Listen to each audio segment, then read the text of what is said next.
నిన్న మా ఉపనాయకుడు హరీష్ రావు గారు పూర్తి ఆధారాలతో సహా అసెంబ్లీలో పొంగులేటి గారి అవినీతి భాగోతాన్ని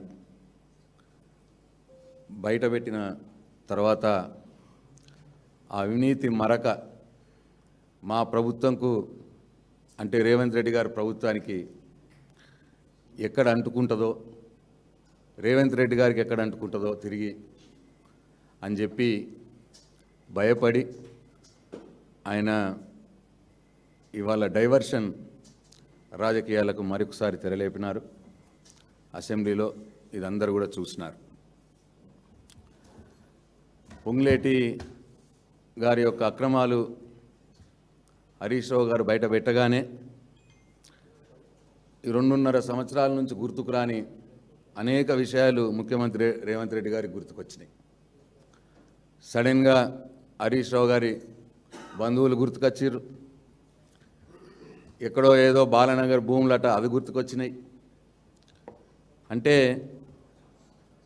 ఎప్పుడైతే ముఖ్యమంత్రి గారు వారి మనుషులపై, వారి మంత్రులపై అవినీతి కుంభకోణాలు బయటపెట్టగానే ఆయన ఎదురుదాడికి దిగుతూ ఉన్నాడు.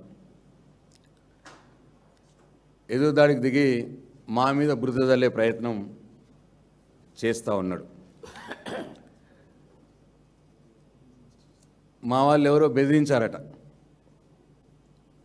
బెదిరించి ఏదో భూమిలో దందా చేసినారని చెప్పి అన్నాడు.